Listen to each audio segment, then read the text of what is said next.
Prem Shukla ji Bharatiya Janata party के राष्ट्रीय प्रवक्ता, हर्षवर्धन जी और राहुल देव जी को मिला, ये 4 लोग को। भाटी जी की पार्टी और नेता पूरे शिद्दत से चाह रहे कि बाबा हट जाए किसी तरह, विपक्ष तो चाह रहे, लेकिन प्रेम शुक्ला जी केशव प्रसाद मौर्य क्या चाह रहे जी?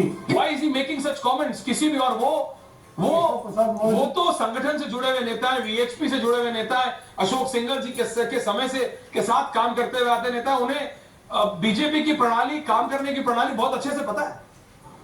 वो इस तरह का क्यों काम जी?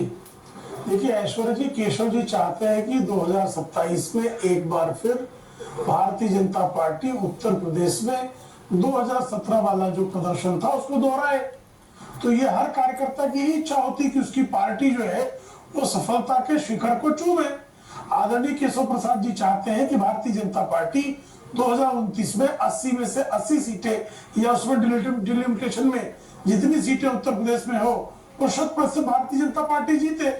तो केशव प्रसाद मौर्य जी जो है वो बात जो कह रहे हैं कि संगठन जो है वो सबसे बड़ा होता है। आदरणीय अटल बिहारी वाजपेयी जी 1966 में उनके मैं जीवनी में पढ़ रहा था, तो वो भोपाल में प्रशिक्षण शिविर में भारतीय जनसंघ के उनका वक्तव्य था, वो कह रहे थे कि संगठन सबसे बड़ा है। वही बात जो 1974 में लाल कृष्ण आडवाणी जी कह रहे थे। यही बात जो है 1995 में अपने कानों से सुना है, जब मुंबई में जो है भारतीय जनता पार्टी का राष्ट्रीय परिषद हुई थी और यशोभूमि और रेसकोर्स मैदान पे, तभी आदरणीय आडवाणी जी और अटल जी यही बात कह रहे थे। और 2016 में यही बात मोदी जी कह रहे थे।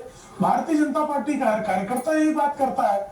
तो आदरणीय केशव प्रसाद मौर्य जी हो, आदरणीय योगी आदित्यनाथ जी हो, आदरणीय भूपेंद्र चौधरी जी हो, आदरणीय नड्डा जी हो, अमित भाई हो, मोदी जी हो, सब जो भारतीय जनता पार्टी की रीत नीति है कि हमारे यहाँ कार्यकर्ता सबसे महत्वपूर्ण इकाई है, हमारे यहाँ संगठन जो है वो सर्वोपरि है, इसी बात को दोहरा रहे हैं। अब इसमें जिन दलों में जो है संगठन नहीं परिवार है, कुछ लोगों का जो है वो एक चौकड़ी होती है, कहीं कहीं किचन कैबिनेट होता है, कहीं कहीं दरबार होता है।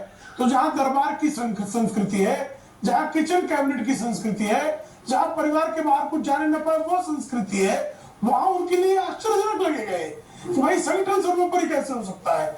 लेकिन भारतीय जनसंघ से लेकर भारतीय जनता पार्टी तक इस संगठन का नियम, इस संगठन की मान्यता, इस संगठन में हर कार्यकर्ता का जो संकल्प है वो संगठन सर्वोपरि का ही है। और केशव जी वही बात स्मरण करा रहे हैं।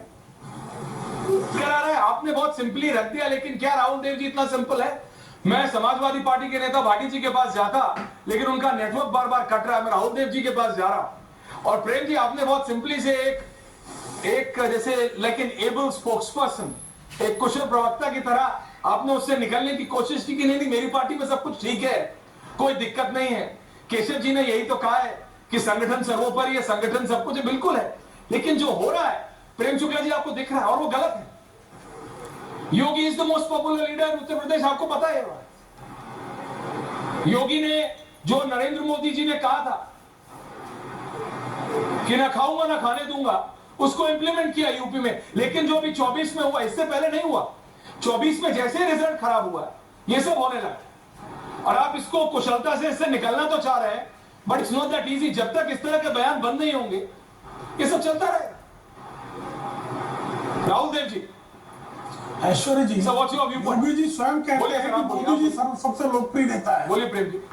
और जब एक बार कारण खोजे जाते हैं तो वहीं चर्चा रुकती नहीं है, मंथन आगे भी जाता है कि भाई उसके लिए जिम्मेदार कौन है। तो कुछ प्रवृत्तियां, कुछ फैक्टर्स जिम्मेदार, परिस्थितियां जिम्मेदार होती हैं, कुछ व्यक्ति जिम्मेदार होते हैं। तो ये सारी एक किसी भी पार्टी में आत्ममंथन की प्रक्रिया, विश्लेषण की प्रक्रिया का अनिवार्य अंग है। बाहर कितना आता है ये अलग अलग पार्टियों में होता है। जो जितना लोकतांत्रिक है, जितना अनुशासित पार्टी है, वहां पर उतना कम आएगा, लेकिन बाहर तो आता ही है। क्योंकि भारतीय जनता पार्टी के लोग जितना भी मान लें अपने को कि वो सब देव पुरुष है, उसका एक एक कार्यकर्ता होगा तो उसमें फिर जिम्मेदारियां तय होंगी और उसके बाद कुछ परिवर्तन भी होगा। ये तो नहीं हो सकता कि इतनी बड़ी हार हो गई उसके बाद भी कुछ उत्तर। एक सवाल राहुल जी, उससे पहले कि हर्षवर्धन जी और भाटी जी का फोन जुड़ गया, मैं आपसे पूछ रहा हूं sir, as a neutral analyst, क्योंकि आप संघ को भी उतनी करीब से समझते हैं और यू आर बीइंग, आप मतलब you are critic to both. आपके हिसाब से उत्तर प्रदेश में क्या बाबा के बराबर, उत्तर प्रदेश में बाबा के बराबर बीजेपी के पास कोई और नेता है 27 में इलेक्शन जाने के लिए? Sir Rahul Devi, your view point on that, frankly sir, अगर है तो बताइए। नहीं, बिल्कुल नहीं है। That's the point. नहीं, बिल्कुल नहीं है, ये सबको मालूम है, इससे कोई भी इनकार नहीं करेगा। इससे तो बीजेपी के जो आलोचक हैं, समाजवादी पार्टी हो या दूसरी पार्टियां हो, वो भी इससे इनकार नहीं करेंगे। निश्चित ही योगी सबसे बड़े कद्दावर नेता है, सबसे लोकप्रिय नेता। That's the point. लेकिन सवाल उसका नहीं है कि उनकी लोकप्रियता है कि नहीं है, क्या उनकी लोकप्रियता समाप्त हो गई? मोदी आज भी लोकप्रिय है, उनकी लोकप्रियता बनी हुई है, उसके बावजूद वाराणसी में 3 लाख वोट उनके कम हो गए। तो इतने सरल हम सतही बातें अगर करेंगे कि लोकप्रिय होने से ही सब ठीक हो जाता है, फिर चर्चा की जरूरत क्या है? नहीं, आपका पॉइंट है, भाटी जी भी जुड़ गए, लेकिन हर्षवर्धन जी का पॉइंट है।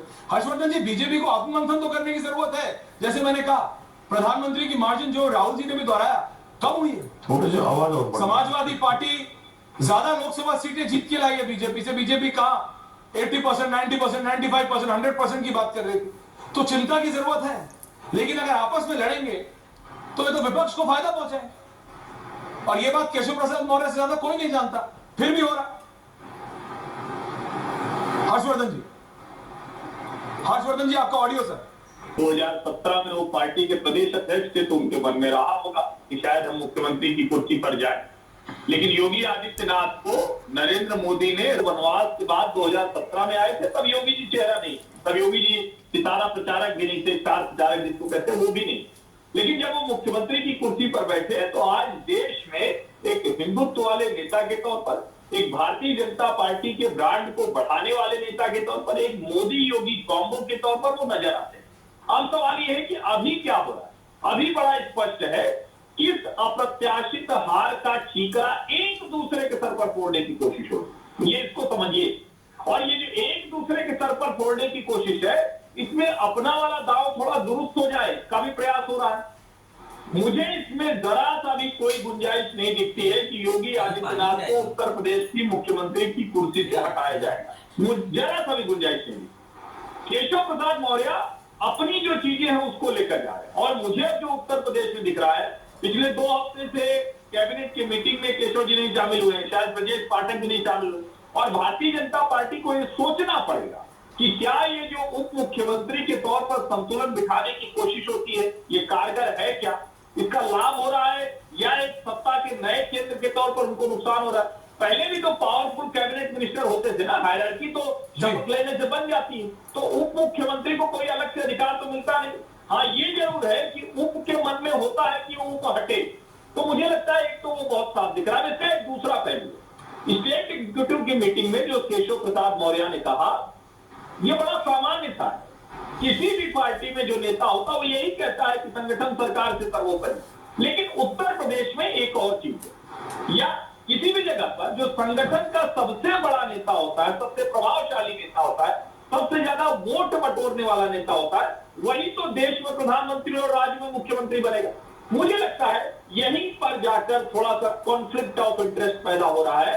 भारतीय जनता पार्टी को इसको समझना पड़ेगा, ये सामान्य घटनाक्रम नहीं है। अभी जो 10 सीटों के विधानसभा के उपचुनाव है, उसमें मुझे केशव प्रसाद मौर्य का नाम नहीं दिखा। उन 10 सीटों में क्या केशव मौर्य की भूमिका नहीं है? और अगर ये है और योगी आदित्यनाथ और केशव प्रसाद मौर्य एक साथ नहीं चल सकते हैं, तो नरेंद्र मोदी को नया रास्ता खोजना पड़ेगा। नहीं खोजेंगे तो मुश्किल बढ़ेगी, और विपक्ष तो निश्चित तौर पर नहीं, पर ये तो बहुत पहले से पता है हर्षवर्धन जी, ये तो बहुत पहले से पता है। नहीं तो 24 के इलेक्शन से पहले अखिलेश यादव एक मीडिया इंटरव्यू में थोड़ी बोल देते, राहुल देव जी, ओमकारेश्वर जी साहब, भाटी जी आ रहा, अखिलेश यादव ने तो एक मीडिया इंटरव्यू में बोल दिया था कि 100 विधायक ले आओ, सपोर्ट कर दूंगा, बिहार में हुआ मेरे यहां भी कर दूं। अब ये तो केशव प्रसाद मौर्य और Baba don't go hand in hand, ये तो सर सबको पता है। ये तो अगर मैं कल किसी इंटर्न को रखता हूं उसको भी पता होता है सर, जो थोड़ा बहुत खबरें देखता है, क्योंकि ये नेता आप भी जानते हैं हर्षवर्धन जी, ऑन कैमरा क्या बोलते हैं, ऑफ कैमरा क्या बोलते हैं। ऑफ कैमरा तो कौन नेता क्या बोलता है वो आपको मेरे से बेहतर पता है हर्षवर्धन जी, नहीं बताएंगे आपको, वो तक बोल देते हैं, बोल दे।